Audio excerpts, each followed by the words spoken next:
Godzilla, King of the Monsters, baby.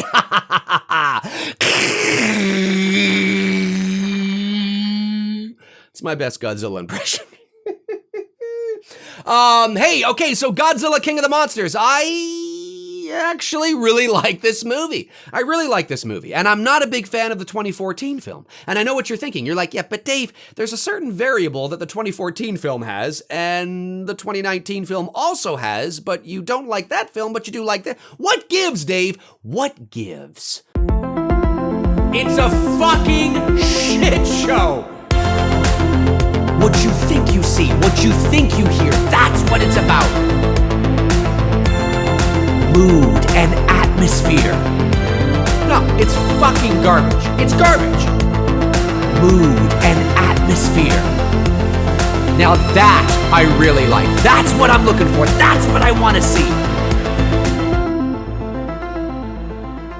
Hey folks, how you doing? Dave McRae here. That's right, in this video I want to talk about Godzilla, King of the Monsters. I want to give you my honest thoughts on Godzilla, King of the Monsters, and specifically why it worked for me, but the 2014 film did not. So let me preface this video by saying, for those of you that might be new and may not know, I don't do traditional movie reviews on my channel. I think I've only ever done one real movie review, which was Halloween 2018, but I mean, my whole channel up to that point was leading to that, so come on. But every now and then I watch a movie that I feel passionately about, whether it's because I really like it or I really hate it, or, you know, there's something specific I want to talk about that sort of resonates with me a certain way, and I do that. So this is one of those videos. So, so the general consensus for Godzilla, King of the Monsters is essentially that the spectacle is amazing. You know, the monster fights and the monsters and everything is off the charts, wild and awesome. But the characters, once again, are lackluster, one-dimensional, underdeveloped, predictable, boring, and there's nothing there that we can glom onto or live vicariously through. And that was something that the 2014 film suffered with greatly, and something that I loathed about that movie. I actually, quite frankly, I'm not saying he's a terrible filmmaker, but for me, Gareth Edwards is 0 for 2, because he also directed Rogue One, and I thought the characters in Rogue One were lackluster, boring, and one-dimensional, and I just didn't get, I thought a lot of that movie was boring. The end of the movie with Darth Vader, yeah, that was great, but that was also implemented later in a reshoot. It wasn't part of the original plan. So Gareth Edwards, for me, I'm not saying he's a terrible filmmaker, but he's 0 for 2 for me. So, yes, I wasn't a big fan of the 2014 film. Let's talk about the reason why before we talk about why I like the 2019 film. Very quickly now, the 2014 film, I wasn't a big fan of. There were pockets of it that I really liked, but I thought the characters were one-dimensional, boring, lackluster, underdeveloped, and there wasn't anything there I could glom onto. But there's a very specific reason why it did not work in the 2014 film, but having that same type of character, or those same types of characters, actually did work for me in the 2019 film. In the 2014 film, Gareth Edwards, was trying to utilize something that has become known in pop culture as the Jaws effect. Now, it has existed long before Jaws, but because Jaws was a cultural phenomenon, this effect embedded itself into the pop culture consciousness, also too because it wasn't the original intent. And that was keeping the shark at bay, right? The shark, as we know, Bruce the shark, had a lot of mechanical problems. And you were actually supposed to see the shark more clearly and more earlier in the film, but they couldn't do that because of all the problems they were having. So they had to sort of improvise and show glimpses of the shark and utilize John Williams' score to let you know when the shark was there and not there. Not that they weren't going to do that before, but they really had to sort of rely on that, right? And it worked beautifully because you got into the psyche of your audience. So when the characters were talking about the shark and how big it is and, you know, what it all means, and, you know, I think you got a bigger problem than that, Martin. You got to, you know, you still have a hell of a shark out there.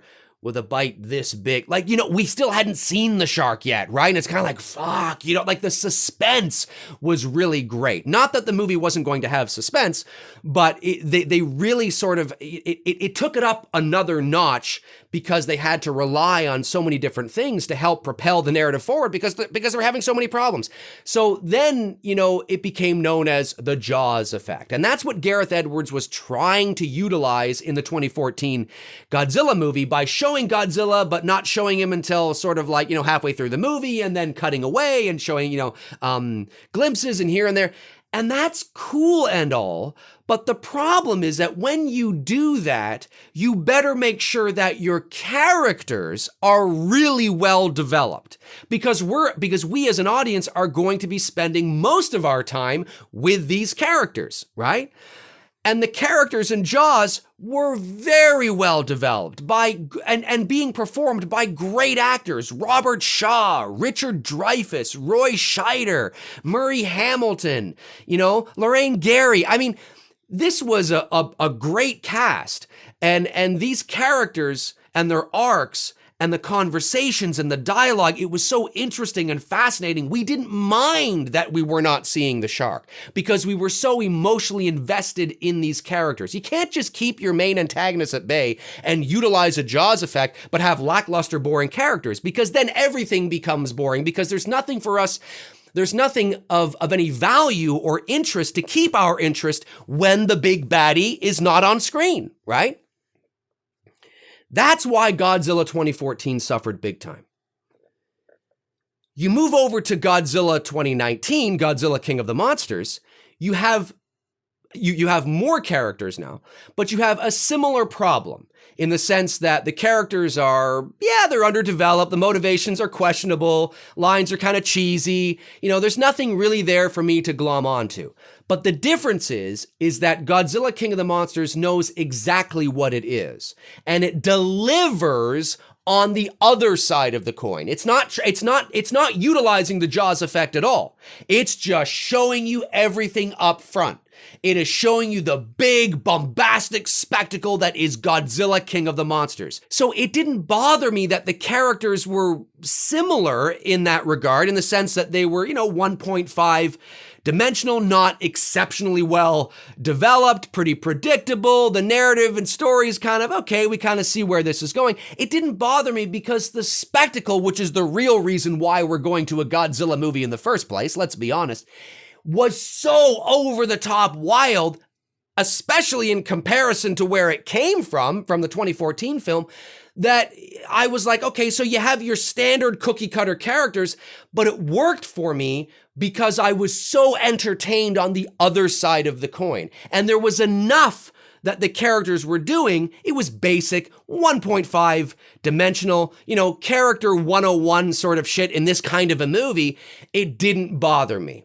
I get what people are saying. I see what people are saying. Had Michael Dougherty, the director of Godzilla King of the Monsters, tried to implement the Jaws effect in this movie, then there's no doubt I probably would have felt the same way about King of the Monsters as I do about the 2014 film. But that's not what he did. Godzilla King of the Monsters knows exactly what it is. It's not taking itself so seriously. It is a big spectacle disaster movie. It is a monster movie. And the characters in Godzilla King of the Monsters, in my opinion, are really no different than a lot of the characters you see in these kinds of movies, whether it's 2012, whether it's Independence Day. That doesn't mean that certain movies might not have a little more interesting characters over others, but at the end of the day, the characters are there as just to serve the spectacle that's going on, because that's why you go to see this movie. King of the Monsters, for me, is almost like going on a ride at Universal Studios. That's what it is. I mean, if any of you have ever been on these rides, some of them have great setup. They might have a little bit of a story that you're watching on a TV monitor or whatever the case is, but it's standard stuff. And really at the end of the day, you're there for the ride. You're there for the spectacle. You're there for the big whatever it is that you're on. And that's sort of what King of the Monsters was like for me. It's not taking itself so seriously. It knows exactly what it is, and it delivered on the other side of the coin,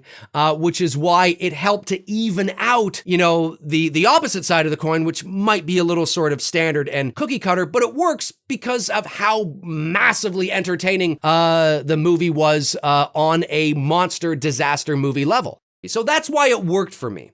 Okay, so to recap, the 2014 film did not work for me because you were utilizing the Jaws effect, keeping everything at bay. And if you're going to do that, you have to bring your characters up, and you didn't. So now everything is just this weird sort of one wavelength. It's strange, and it doesn't work. With Godzilla King of the Monsters, you have the same characters, but you lifted the spectacle up. You got rid of the Jaws effect, and you lifted the spectacle up.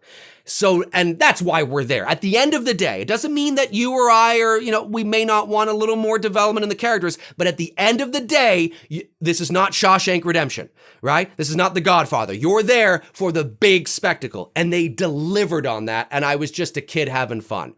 I mean, I could go back to some of the 60s and the 70s Godzilla films, and those characters in there weren't well developed either, right? So, I mean, that's why we're there, and that's why it worked for me. I'm not saying that those of you that didn't or that wanted more character development or something a little less predictable, but I'm not saying you're wrong. I mean, that's how you feel, and that's great.